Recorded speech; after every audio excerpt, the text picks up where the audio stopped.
We had a gig, Charles Gallery on 125th Street in Harlem. And as we were playing the music, somebody was shooting inside the club.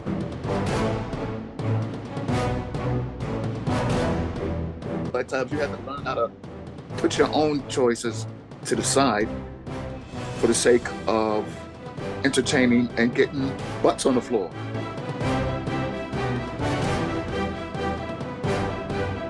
We didn't have a sponsor who was sponsoring. We were the sponsors.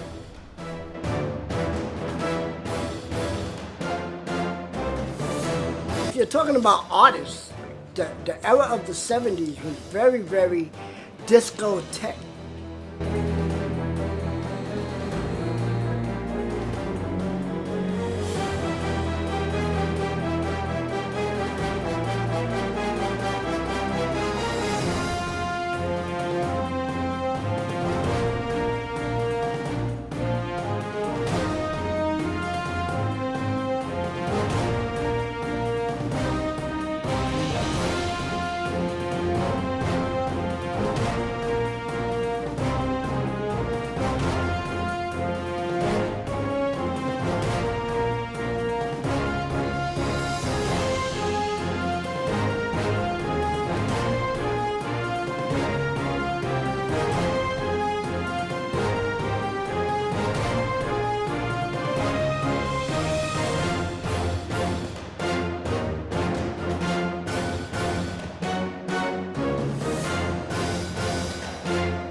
In 1972, just out of high school, I went to many discos and dance clubs. Mobile DJs like Pete DJ Jones and Johnny Allen, the house DJ for the La Martinique Disco in Manhattan, New York, were great influences to me and my friends. In August of 1974, we decided to start our own mobile disc jockey group. We called ourselves the Together Brothers Unlimited. I would say it was a mutual idea between Tony, Ricky, and I. Together Brothers, we just looked at each other and said, and what was that movie out? There was a movie out about brothers and stuff. Black movie at the time, a black movie at the time. And we said, how about Together Brothers? Hey, that sounds pretty good. Yeah, we're all brothers. And yeah, all right, yeah, that's it. Yeah, it was Fred Williamson on that movie. And we just did the movie. And we just did not do the movie. We just came up with the name Together Brothers. Tony's family knew a lot of people, so our first party where we played was in Mark Terrace, a Bronx apartment building where he lived. Back in 1974, Tony lived in Mark Terrace apartment building.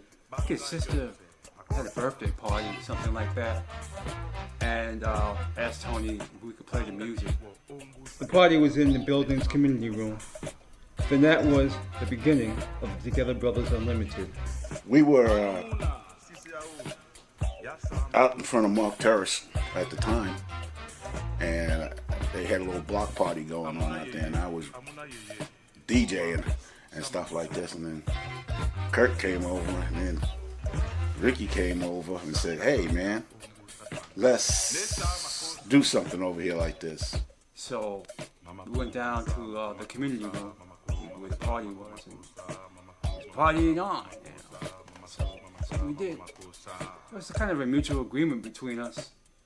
Figured, somebody would buy the speakers, somebody get the turntables, somebody else put up the money for a mixer, and then kind of like put it all together and started playing.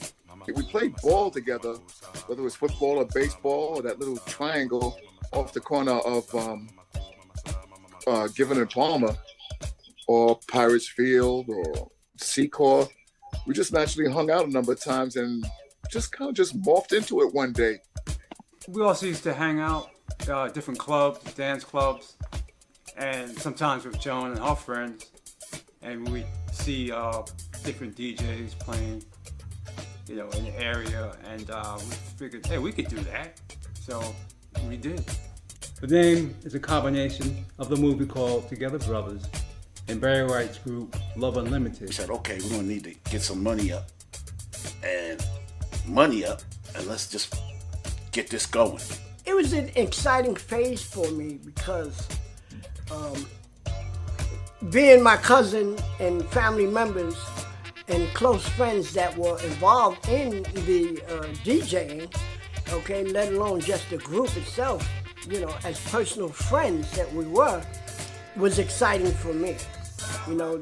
Thereafter came the brothers, but just getting up to it was very exciting. I enjoyed every moment of it. With help of my sister Joan, we bought our first train turbos in 1974. So we went over here and we got some money, and we went down and we was all in your house, your father's house, your mother's house. We went down in the basement. Oh, we got 185. Okay, yeah, that's pretty good. $185. Yeah. Okay, we're gonna buy these speakers over here and stuff like this. Then your dad came downstairs and said, "No, you're not. We're gonna take half that money, buy the speakers, and you're gonna build the speakers." My father was into electronics and building speakers. He was a great influence on us and helped build our speakers.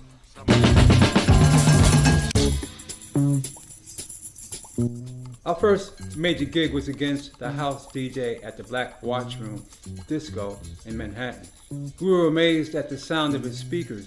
Then we knew that we had to build better speakers in order to compete. In those days, they never heard a sound like ours before, only because of my uncle being able to explain to us the polarity of circuitry. So that's why we had so much clarity, and the speakers that we used they were more or less top-notch speakers. They wasn't just no fly-by-night crap. They were good speakers. We used Altec, Gauss, and Selwyn Vega. Developing our own little niche, our Together Brothers niche, in what started to be a crowded field. There were many that tried to come in, but they just got blown away by our quality of sound and by the quality of our music.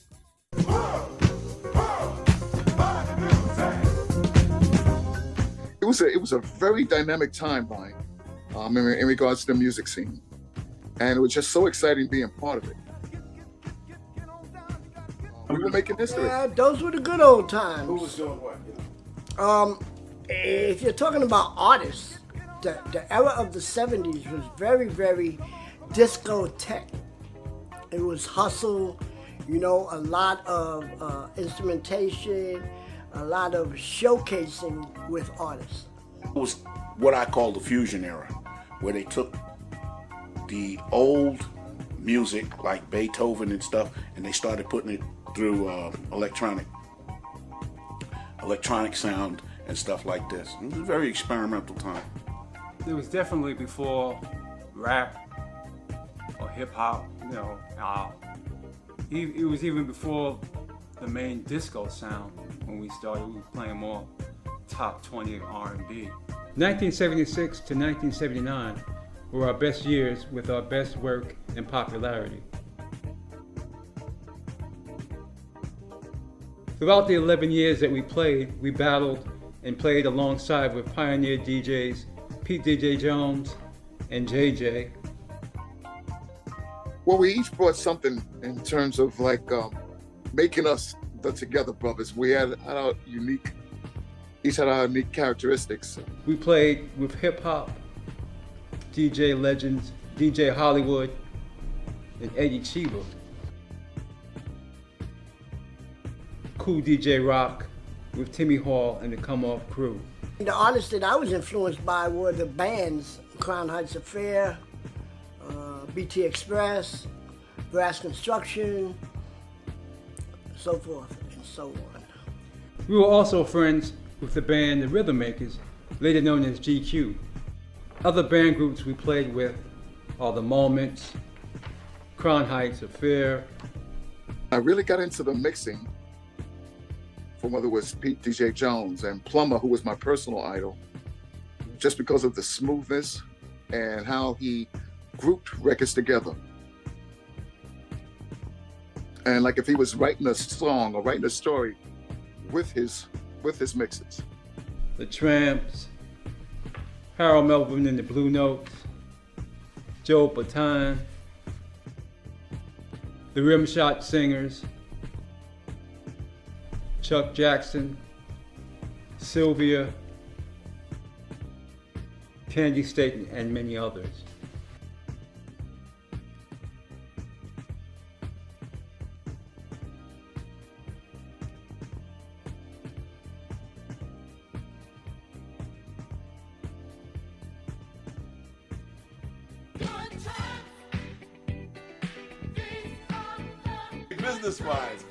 Business-wise is a lot of people just didn't want to. Okay, yeah, they try to get you down on the price and everything like that. I mean, you just got to know. But that really didn't concern me too much. I just turned that over to Ricky because you ain't gonna budge with him. I found my opinion was always welcome. But I would say like my mixing ability and at times just trying to look forward. You know, once things got rolling and the disco era kind of kicked in, you had to have better equipment, and that costs money. So that's probably the main obstacle. Playing in Central Park around 1978, 79, during Puerto Rican Day. But we had a good time. People were roller skating, coming by, you know, dancing, having a good time as we mixed the music.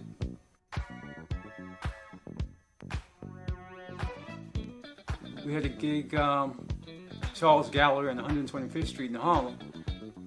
And as we were playing the music, somebody was shooting inside the club. And we were playing the music so loud we didn't even hear, you know, bullets flying inside. But by the time we stopped, actually the police came by and shut us down, and they were like plucking bullets out of the front door. You know, it was like a wooden door. And then we stepped out. Finally, we were able to step out, and somebody, you know, had bullet holes in our van that we carried our equipment in. So that was kind of a drag. And said, wow, you know, one of us could have got shot. Somebody flashed a gun, and that ended that party rather quickly. They were both exciting, but the park I enjoyed mostly because of the weather conditions as well as the crowd and attraction of people that wanted to hear Together Brothers. Playing outside, you had to find electricity. So what we would do, if it was like a light pole, we'd actually open up the pole and kind of wire our AC power to the pole, hoping that it wasn't too much power to burn our equipment out. Park playing was risky. Risky, because you have to keep an eye on the speakers. You got to make sure everything is secure. You got to do all that. One of my highlights happened in the Valley Park. I can see there was a number of other DJs there during that Sunday evening, Saturday evening, whatever afternoon we was ever in the park. And it was like they all stared at me and they would look at me, and you get that nod, you get that approval, that look from all like saying, that was it. That was it. The clubs played the bills and it was nice being recognized, and it was a wonderful experience. Met a bunch of ladies too at times. That was a side benefit. come from all over the place, all over New York City to hear us play. Established the foundation in regards to the hip hop generation and everything subsequently that followed it. If there was no mobile DJs, I would have serious reservations that hip hop would be where it is today. Hip hop is here because of the mobile DJs. You have any hearing problems after being in front of those big speakers? What you say? What? Hearing problem? Of course. Really? Yeah. To a degree. But I haven't had a hearing check from the doctor in years. Hey, right? No, not really. I mean, our motto, and we got it from where we used to buy our equipment. Loud is beautiful if it's clean, but at least I know for me, I can still hear. I'm good. No hearing problems at all. Matter of fact, my hearing is 3333333. We really focused on playing the top 20, the music people like, and also the quality of the sound that we have. Well, it really allowed me to really grow up, learn more about the music industry. Being more socially involved, I met considerably some of the most interesting people in my life that got me even politically activated and some socially activated. In regards to some volunteer work, helping people, and especially the political aspect, because it was a dynamic time where the music, the organization, was having an effect not just on the city and our little world, but the whole world in general, the country in general. We had a great mentor. I mean, he kept us off the streets. He kept us busy. I mean, I learned about speakers and things like that. And right now, wouldn't believe it, but I found a couple of speakers and stuff like that outside over by my dumpster and stuff like this. I looked at them and put them back together, and they work and they sound fantastic. Before all the scratching and rapping and hip hopping, we were playing way before then. Once rap kind of like kicked in, Ricky he was our MC, so he would try to keep up with the rappers of the day, like a DJ Hollywood or Eddie Chiba or DJ Skarsky or somebody like that. But we didn't really, do all that rapping like it is today. El Rick, Jack Benny. He can make a penny cry. And he was charging the group's finances. So we had to put it in triplicate before we got anything. But he'd go out there and I tell you, boy, it's hard. I said, we ain't gonna play here. Why? Price ain't right. Why? Ricky said the price ain't right. We ain't budgeting, he ain't budgeting. What I missed about Ricky, well, he could get on there. He didn't do too much of a rap, but he had a little something. Wow. Ricky. Ricky was an inspiration to me, as well as the group. He was an announcer that inspired me to start announcing with the Together Brothers, because there was two groups. It was Ricky and Curtis and Owen and Howard. Okay, so because Howard mixed records, I announced. And the reason why I say the word announce, because I didn't rap, okay? I spoke, and in the days of that time, we announced. We didn't rap. In today's time, the vocabulary has changed to suit the needs of people that are in the industry. The voice. The voice. Ricky was my man. Ricky was definitely my man. And his influence, and he was probably my biggest critic at times in terms of like pushing me in terms of like what songs I mixed together. He didn't pick. He was like saying, he would even say, "Hey, that worked out nice," or "So and so tried it this way." And there were a couple of times Vicky and I visited other clubs. There was a place in Harlem,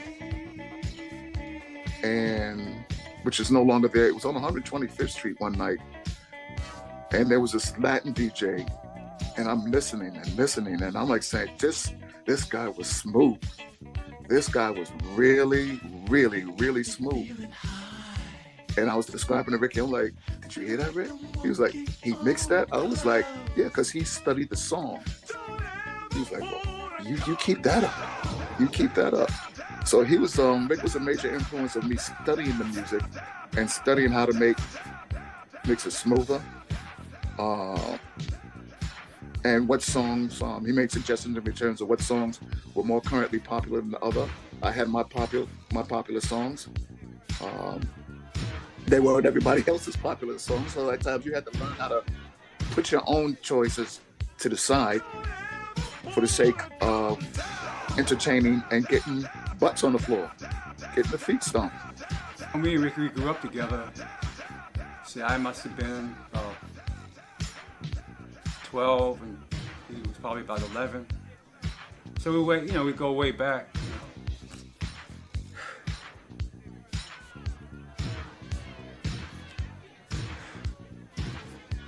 It's tough.